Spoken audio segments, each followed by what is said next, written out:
Hello and hi friends, நான் உங்கள் RVG. Welcome to RVG'S. இன்றைக்கி நம்ம வீடியோவில் வந்து ஒரு கலர்ஃபுல்லான குக்கி எப்படி செய்கிற வீடியோவில் பார்க்க போகிறோம். வாங்க வீடியோக்குள்ளே போகலாம். வீடியோக்குள்ளே பார்க்க முன்னாடி இன்னும் நம்ம சேனலை சப்ஸ்கிரைப் பண்ணாதாங்க மறக்காமல் சப்ஸ்கிரைப் பண்ணிவிட்டு பக்கத்தில் பெல் பில்லிங் கிளிக் பண்ணிக்கோங்க. அப்போ தான் நான் போகிற வீடியோ நோட்டிஃபிகேஷன் உங்களுக்கு உடனே வரும்.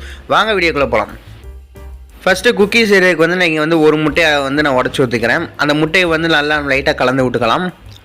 கலந்து விட்ட முட்டையில் வந்து நான் ஒரு கப் அளவு வந்து பவுடர் சுகர் வந்து நான் ஆட் பண்ணிக்கிறேன்.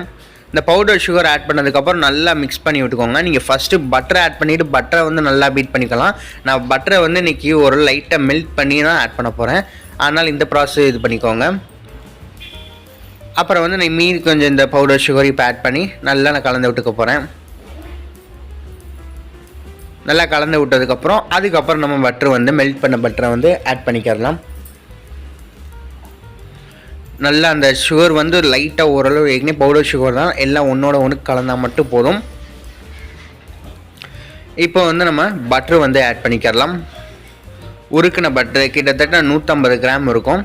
அதை வந்து ஆட் பண்ணிக்கலாம். ஆட் பண்ணி இதையும் நல்லா கலந்து விட்டுக்கலாம். முட்டை வந்து ரொம்ப சேர்த்துறாதீங்க. கிட்டத்தட்ட ஒரு முட்டையோ போதுமான அளவு தான். ஏன்னா ஒன்றுக்கு மேலே போச்சு அப்படின்னா நம்மளுக்கு கொஞ்சம் ஸ்மெல் அடிக்க ஆரம்பிச்சிடும். அதனால தான். இப்போ வந்து நம்ம மைதா மாவு வந்து ஆட் பண்ணிக்கலாம். நான் ஒரு கப் அளவு சுகர் எடுத்தனால நான் வந்து இன்றைக்கி 1.25 கப் அளவு வந்து மாவு வந்து எடுக்க போகிறேன். இது வந்து ஓரளவு மீடியமான சுகராக தான் நம்மளுக்கு இருக்கும். இப்போ நல்லா நம்ம கலந்து விட்டுக்கலாம். எந்த ஒரு தண்ணி பால் எதுவுமே சேர்க்க வேணாம். இப்போ வந்து ஒரு அரை டீஸ்பூன் வந்து வெனிலா எசன்ஸ் ஆட் பண்ணிக்கிறேன். நீங்கள் வந்து பைனாப்பிள் எசன்ஸ் உங்களுக்கு எந்த எசன்ஸ் பிடிக்குதோ நீங்கள் ஆட் பண்ணிக்கோங்க. அதே மாதிரி ஒரு அரை டீஸ்பூனில் வந்து பேக்கிங் பவுடர் ஆட் பண்ணிக்கோங்க. சோடா இப்படி ஆட் பண்ணோம் அப்படின்னா ஒரு 2 பிஞ்சில் மட்டும் ஆட் பண்ணிக்கோங்க. சோடா பவுட்ரு இல்லாட்டி சோடா ஆட் பண்ணிக்கோங்க. இப்போ நல்லா கலந்து விட்டுக்கலாம். கொஞ்சம் ரொம்ப லூஸாக இருந்துச்சு அப்படின்னா கொஞ்சம் மைதா மாவு வந்து ஆட் பண்ணிக்கோங்க. பார்த்துக்கோங்க, இந்த மாதிரி கன்சிஸ்டன்சியில் வந்து நம்மளுக்கு இருக்கணும். இதை அப்படியே நான் 3 டிவைட் பண்ணி கலர் வந்து தனித்தனியாக எடுத்து நான் ஆட் பண்ணிக்க போகிறேன். இந்த மாதிரி நாசில் வந்து பைப்பிங் பேக்கில் போட்டு நான் ஒரு டம்ளரில் வந்து இந்த மாதிரி இன்சர்ட் பண்ணிக்கிறேன். போட்டுட்டு இப்போ வந்து நான் கலராக அந்த மாவு இருக்குல்ல, அந்த மாவு வந்து நான் 3 பேட்சாக பிரித்து நான் வந்து தனித்தனி கலராக வந்து ஆட் பண்ணி வச்சுக்கிறேன். ஃபஸ்ட்டு வந்து நான் எல்லோ கலரை வந்து ஆட் பண்ணிக்கிறேன்.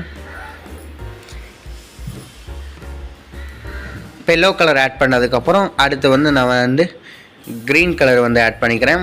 மொத்தம் 3 கலர் யூஸ் பண்ணியிருக்கேன். எல்லோ, க்ரீன் அண்ட் பர்பிள், இந்த 3 வந்து நான் யூஸ் பண்ணியிருக்கேன்.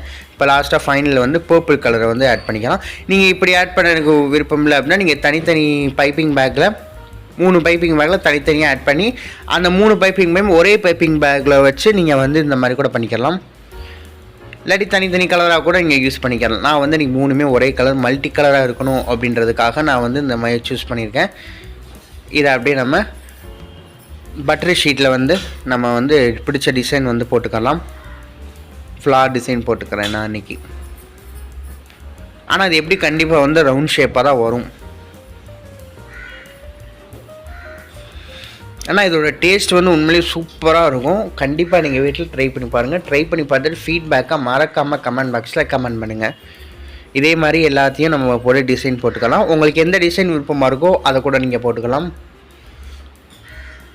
ரொம்ப ஈஸியான சிம்பிளான குக்கி தான்.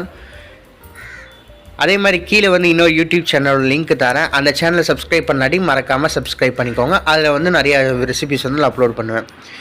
இப்போ வந்து ப்ரீ ஹீட் பண்ண பேனில் வந்து ஒரு 5 மினிட்ஸ்க்கு முன்னாடி ப்ரீ ஹீட் பண்ணி வச்சுருக்கேன். அந்த பேனில் வந்து நான் உள்ளே வந்து அந்த குக்கி வந்து வச்சிடுறேன். வச்சுட்டு கிட்டத்தட்ட ஒரு 20 நிமிஷம் அளவுக்கு நம்ம பேக் பண்ணி எடுத்துக்கிட்டால் போதும். கரெக்டாக 20 நிமிஷம். இப்போ ஓப்பன் பண்ணிடலாம். வாவ், சூப்பராக நல்ல ஃப்ளேவராக இருக்குது. அதே மாதிரி நம்ம போட்ட ஷேப் வந்து வரலை, அதுக்கு பதிலாக ரவுண்ட் ஷேப் தான் வந்திருக்கு. நீங்கள் இதவே மெயின்டைன் பண்ணிக்கோங்க. அவ்வளோதான் ஃப்ரெண்ட்ஸ், நம்மளோட டேஸ்டியான ரொம்ப ஒரு சூப்பரான ஒரு ஈஸியான ஸ்டைலில் எப்படி குக்கி செய்கிற வீடியோ பார்த்தோம். அது கலர்ஃபுல் குக்கி. இந்த வீடியோ பிடிச்சுன்னா வீட்டில் ட்ரை பண்ணி பார்த்துட்டு ஃபீட்பேக்காக மறக்காமல் கமெண்ட் பாக்ஸில் கமெண்ட் பண்ணுங்கள். இந்த வீடியோ பிடிச்சுன்னா லைக் பண்ணுங்கள், ஷேர் பண்ணுங்கள், கமெண்ட் பண்ணுங்கள். மறக்காமல் உங்கள் ஃப்ரெண்ட்ஸுக்கு ஷேர் பண்ணி நம்ம RVG'S சேனலை வந்து சப்ஸ்கிரைப் பண்ண சொல்லுங்கள். சப்ஸ்கிரைப் பண்ணிவிட்டு பக்கத்தில் பெல் பில்லிங் கிளிக் பண்ண சொல்லுங்கள். அப்போ தான் நான் போகிற வீடியோ நோட்டிஃபிகேஷன் உங்களுக்கு உடனே வரும். இன்னொரு அருமையான ரெசிபியில் நம்ம சந்திக்கலாம். தேங்க்ஸ் ஃபார் வாட்சிங் திஸ் வீடியோ.